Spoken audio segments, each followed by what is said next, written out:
नमस्कार, स्वागत है आपका राज्यसभा टीवी में। मैं हूं नवविक्रम सिंह। उत्तर प्रदेश एक ऐसा राज्य है जो लोकसभा के चुनावों में बेहद अहम भूमिका निभाता है। 2014 में बीजेपी अगर बहुमत के आंकड़े पर पहुंची तो उसमें सबसे बड़ा हिस्सा उत्तर प्रदेश की उन 71 लोकसभा सीटों का था जो उसने अपने दम पर हासिल की थी। तब से अब तक राज्य में नए सियासी समीकरण उभरे हैं। आज अपनी बेहद खास पेशकश में आपको दिखाएंगे राज्य के सियासी हालात, साथ ही चर्चा करेंगे जनता के मुद्दे और उनकी राय के बारे में। इसके अलावा जानेंगे उत्तर प्रदेश का राजनीतिक अतीत।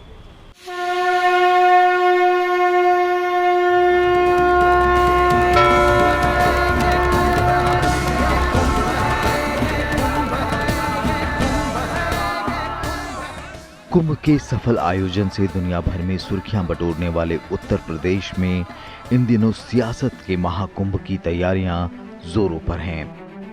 हर बार की तरह इस बार के लोकसभा चुनाव में भी उत्तर प्रदेश की जनता का फैसला देश की राजनीति के लिए निर्णायक साबित होगा।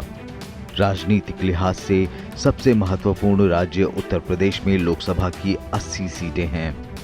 प्रदेश की अहमियत इस नज़र से भी और बढ़ जाती है कि बीजेपी, कांग्रेस और बहुजन समाज पार्टी जैसे राष्ट्रीय दलों के अलावा समाजवादी पार्टी जैसे बड़े क्षेत्रीय दल का राजनीतिक भविष्य इस राज्य पर टिका है।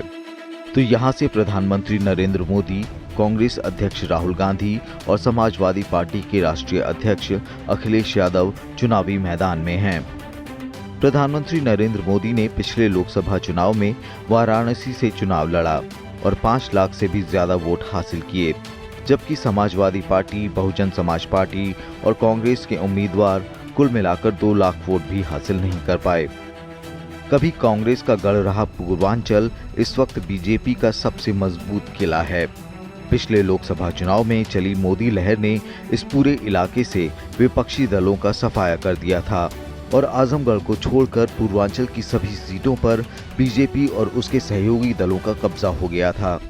14 करोड़ से ज्यादा मतदाताओं वाले उत्तर प्रदेश में 11 अप्रैल से 19 मई के बीच 7 चरणों में लोकसभा चुनाव होने हैं। प्रदेश की ज्यादा से ज्यादा सीटों पर कब्जे के लिए राजनीतिक दल अपनी रणनीति को काफी हद तक अंजाम दे चुके हैं। राजनीतिक जानकारों की निगाहें उत्तर प्रदेश के दिनों दिन बढ़ते सियासी समीकरणों पर बनी हुई हैं। और हो भी क्यों ना, कहा जाता है कि दिल्ली की सत्ता का रास्ता लखनऊ से होकर निकलता है। जो दल राज्य में बढ़त बनाता है वो केंद्र की राजनीति में निर्णायक भूमिका निभाता है। बीते दशकों पर अगर नजर डालें तो उत्तर प्रदेश की राजनीति में जातिगत समीकरणों को साधने वाली पार्टियों को काफी हद तक सफलता मिली, लेकिन 2014 में विकास के दावों और वादों के बीच जातिगत समीकरण ध्वस्त हो गए। ऐसे में देखना दिलचस्प होगा कि 2014 से 2019 तक कितना बदला है उत्तर प्रदेश का मिजाज। उत्तर प्रदेश की सियासत में साल 2014 काफी बदलाव भरा रहा। पिछले लोकसभा चुनाव में कई राजनीतिक सूरमा धराशाही हो गए। नरेंद्र मोदी की अगुवाई में लड़े गए 16वीं लोकसभा के चुनाव में एनडीए ने उत्तर प्रदेश में राजनीतिक वर्चस्व वाले बाकी दलों को महज 7 सीटों पर समेट दिया। कांग्रेस 2, समाजवादी पार्टी 5 और बीएसपी 0 के आंकड़े पर पहुंच गई।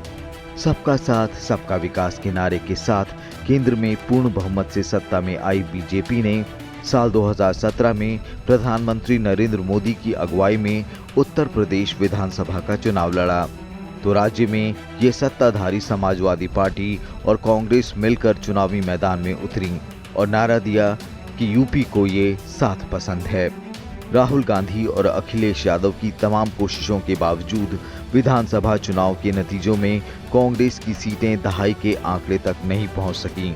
कांग्रेस के खाते में 7 सीटें जबकि समाजवादी पार्टी के खाते में 47 सीटें आईं, जिससे गठबंधन को करारी हार का सामना करना पड़ा।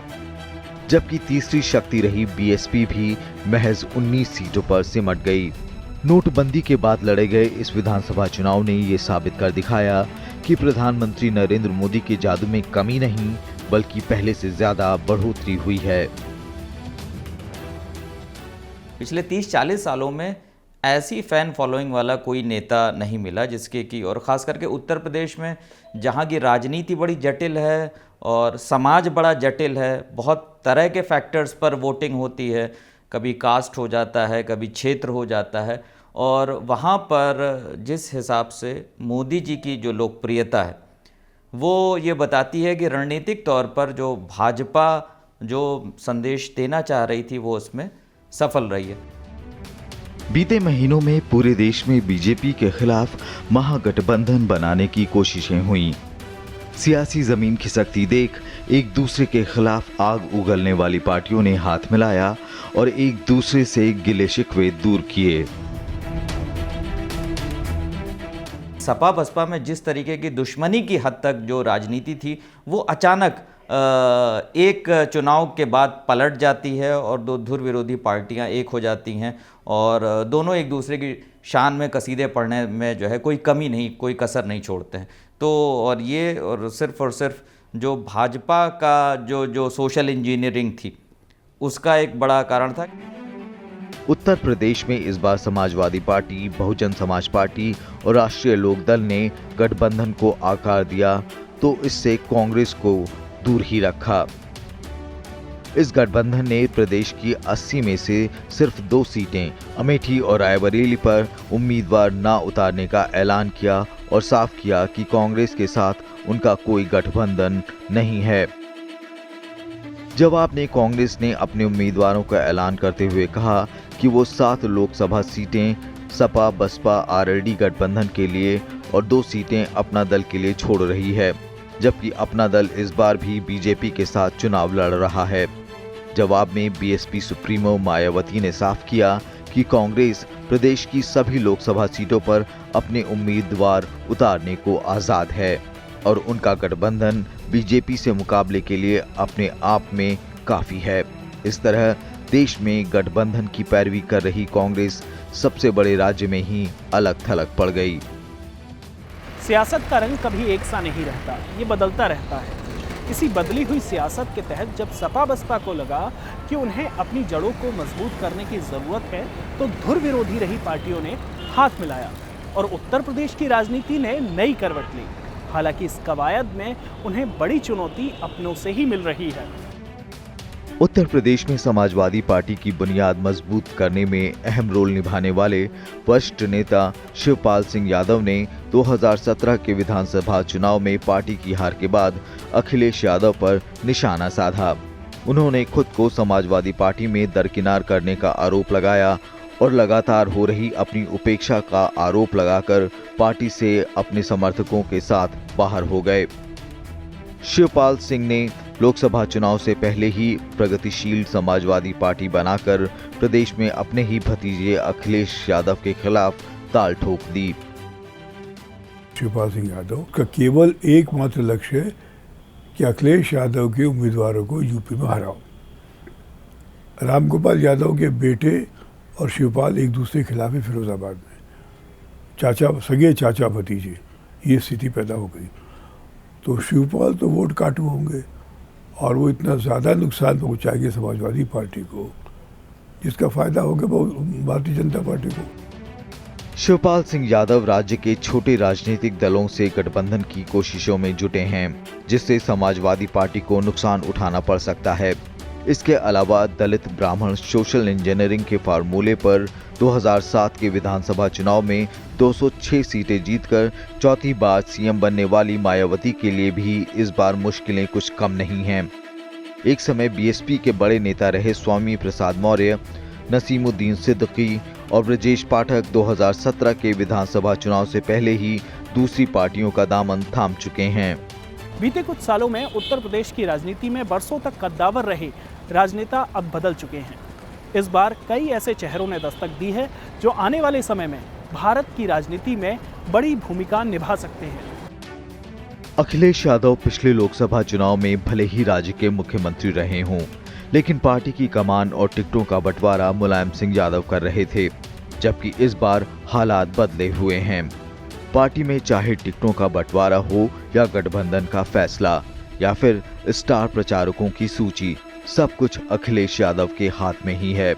वहीं समाजवादी पार्टी के साथ गठबंधन में शामिल आरएलडी में भी चौधरी अजीत सिंह की जगह उनके बेटे जयंत चौधरी पोस्टर बैनर पर छाए हुए हैं। पार्टी की जीत की रणनीति तय करने में जयंत चौधरी प्रमुख रणनीतिकार की भूमिका निभा रहे हैं। इसके अलावा कांग्रेस में प्रियंका की एंट्री से भी पार्टी में उत्साह है। 2004 के लोकसभा चुनाव में जब कैप्टन सतीश शर्मा सुल्तानपुर चुनाव लड़ रहे थे तो राहुल गांधी और प्रियंका गांधी ने कम से कम 20, 22, 24 सभाएं की थी सतीश शर्मा के पक्ष में। और यह वह दौर था जब प्रियंका गांधी अपनी माता सोनिया गांधी जी की लोकसभा क्षेत्र का पूरा प्रबंधन देखती थी। उसके बावजूद सतीश शर्मा तीसरे स्थान पर पहुंच गए। चुनाव जीतने के बाद तो दूर, वो बात नहीं है, लेकिन प्रियंका के आने से कांग्रेस में उत्साह बढ़ा है। वहीं सत्ताधारी बीजेपी की बात करें तो पिछले लोकसभा चुनाव में उत्तर प्रदेश में राजनाथ सिंह और कल्याण सिंह बड़ी भूमिका निभा रहे थे, लेकिन उस समय पूर्वांचल तक सीमित रहे मौजूदा मुख्यमंत्री योगी आदित्यनाथ पिछले कुछ सालों में पार्टी के बड़े स्टार प्रचारक के तौर पर उभरे हैं, जिनकी मांग यूपी ही नहीं बल्कि पूरे देश में है। इनके अलावा बीजेपी प्रदेश अध्यक्ष महेंद्र नाथ पांडे और उप मुख्यमंत्री केशव प्रसाद मौर्य भी राज्य में पार्टी के बड़े चेहरे हैं।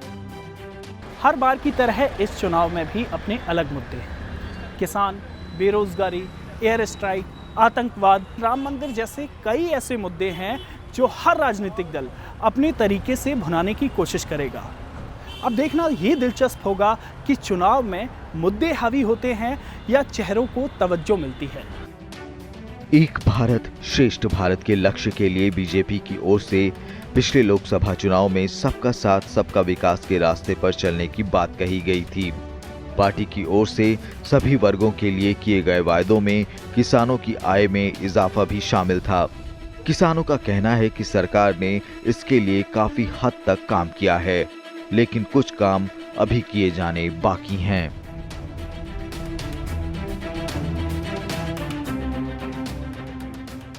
किसानों के लिए 2-2 हज़ार रुपया दिया जा रहा है, ये भी अच्छी बात है। जानवरों से आदमी बहुत पीड़ित है। ये किया जाए कि जैसे जानवर पाले हैं आदमी तो उसको गौशाला भी बनना चाहिए, ना बने गौशाला तो उसको जो आदमी जानवर छोड़ रहा है उसके पे कोई नियम रखा जाए। रोकथाम भला जानवरन के तो लागे भला कुछ तो अनाज न पैदा हुई तो जो जहाज चला रहे वही का खाई हैं, बताओ। खाद तो रोटी ही है, सोना चांदी तो कोई खाता नहीं। नरेगा के लोगों को काम देने की योजना है, वो किसान के खेतों में दिया जाए, इससे किसान का भी फायदा होगा और उनको रोजगार भी मिलेगा। उत्तर प्रदेश में 5 साल पहले ज्यादातर गांवों में शहरों से कनेक्टिविटी एक बड़ी समस्या थी। साथ ही बिजली और बुनियादी सुविधाओं की भी कमी थी। गांव वालों का कहना है कि बीते सालों में उन्हें मुश्किलों से निजात मिली है और उनकी जिंदगी आसान हुई है। वो जहाँ मकान देहिन, लैट्रिन देहिन, उज्ज्वला योजना देहिन, बिजली फ्री देहिन, मतलब और 2-2 हज़ार रुपया गरीबन दे रहे हैं। और विदेश में पाकिस्तान घुस के मारिन। अब पढ़ाई लिखाई भैया बहुत सुविधा हो गए। पहले हम लोगन का बहुत परेशानी उठावे पड़ा, बिटियन के पढ़ावे में बहुत परेशान हो गए। परेशानी कोई साधन नहीं रहा, सड़कें नहीं रही, इतने इतने पत्थर रहे, बिटिया के एक्सीडेंट होगा, परेशानी उठान साइकिल से जाए। तो आज सारी सुविधाएं हैं, दरवाजे तक टैक्सी और सब आती है, टेम्पू, तो बच्चा जाते हैं। वही गांव में इंटर कॉलेज हो गया है, डिग्री कॉलेज खुरुमपुर में है। लोकसभा चुनाव में शिक्षा और रोजगार भी एक बड़ा मुद्दा है। उत्तर प्रदेश में नकल पर नकेल से कई युवा संतुष्ट नजर आ रहे हैं, तो कई युवा राजनीति में जातिवाद पर लगाम लगाने पर जोर दे रहे हैं।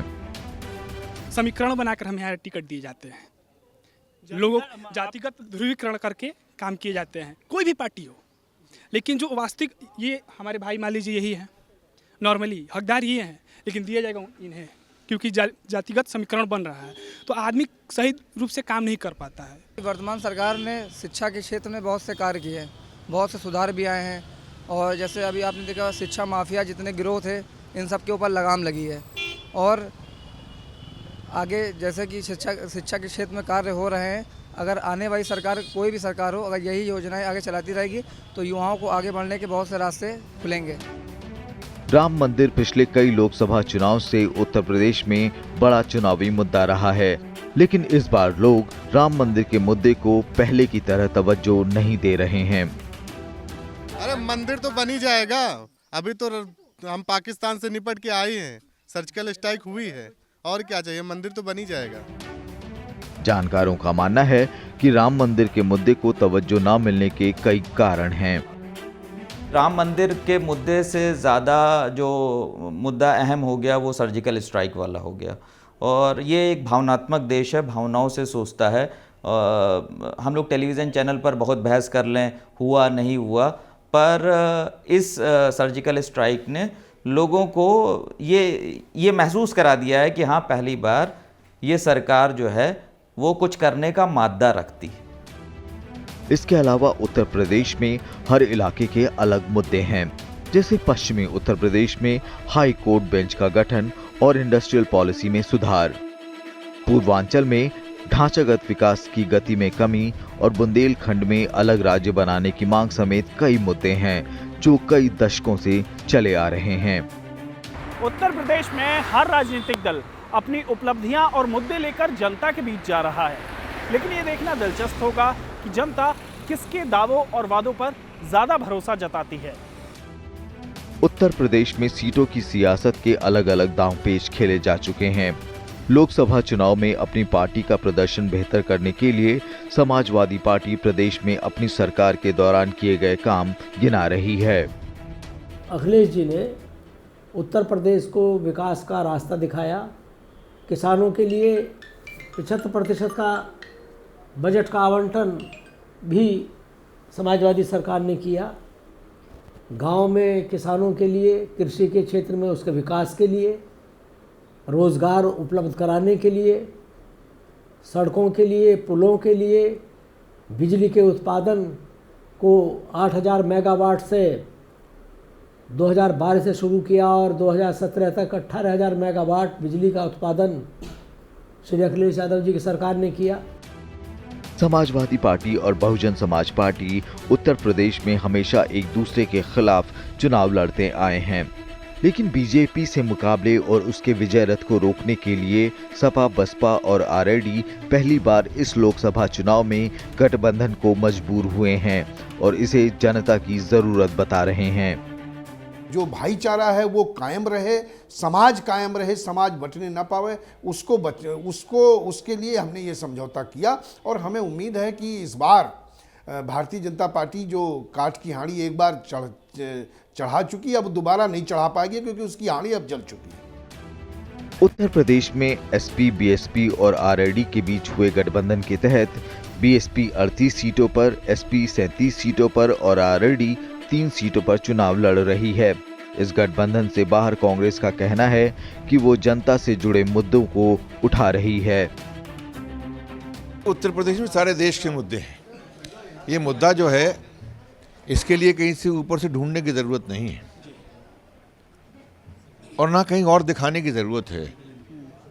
मुद्दे बहुत साफ हैं, मुद्दे सामने नज़र आ रहे हैं। किसान आत्महत्या कर रहा है, नौजवान जो है उस भुलावे में रह गया कि 2 करोड़ रोज़गार उसको हर साल मिलेंगे, उसको रोज़गार दिया जाएगा, महिलाओं को सुरक्षा दी जाएगी, स्वास्थ्य की बात कही जाएगी।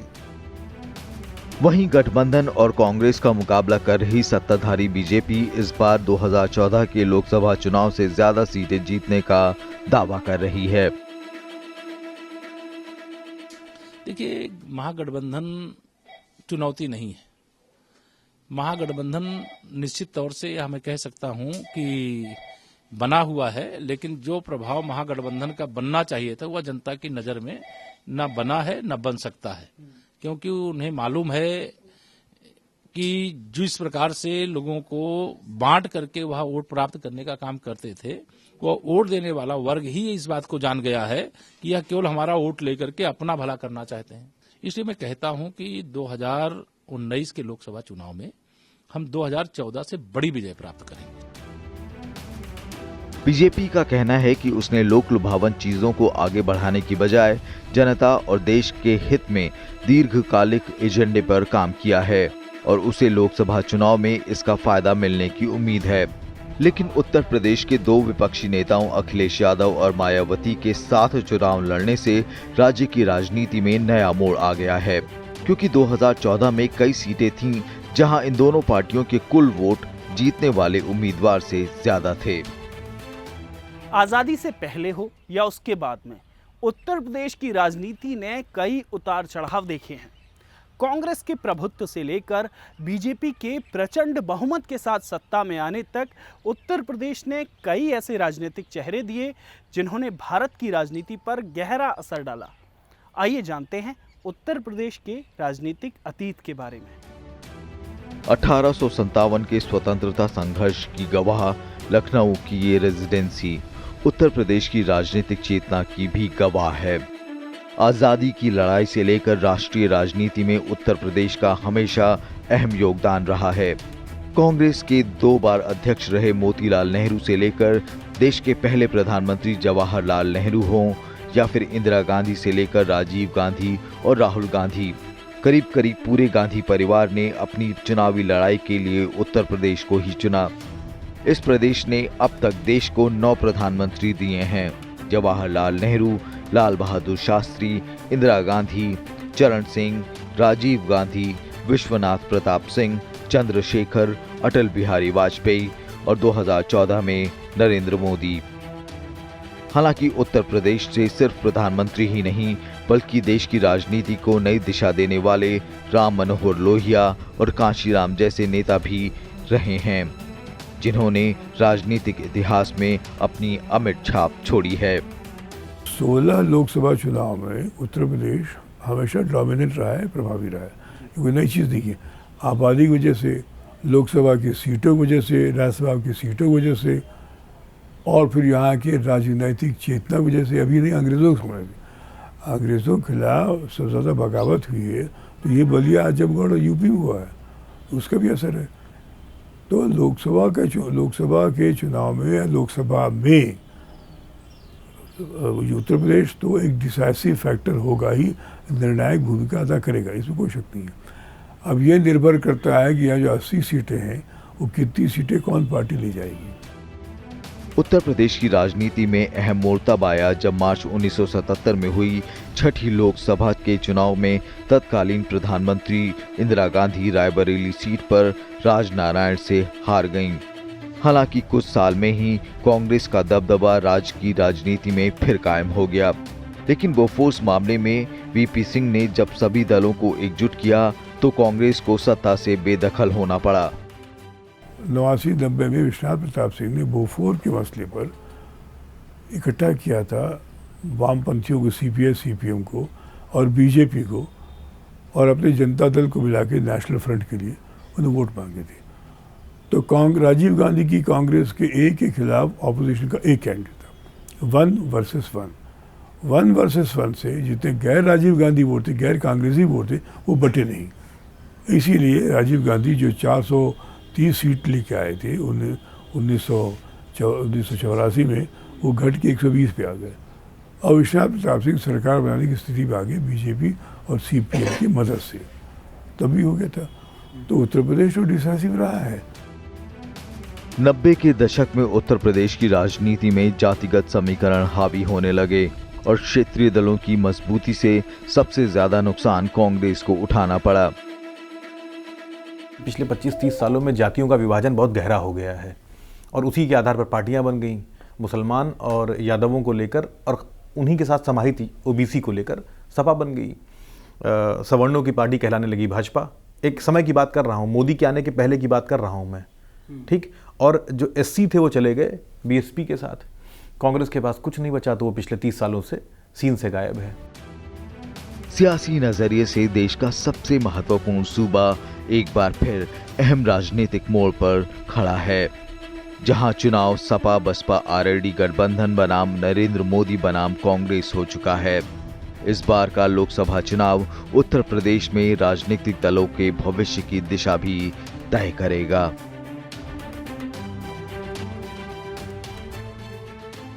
उत्तर प्रदेश की राजनीति पर हमारी इस खास पेशकश में इतना ही। आप हमारा ये कार्यक्रम राज्यसभा टीवी के YouTube चैनल पर भी देख सकते हैं। मुझे दीजिए इजाज़त, आप देखते रहिए राज्यसभा टीवी।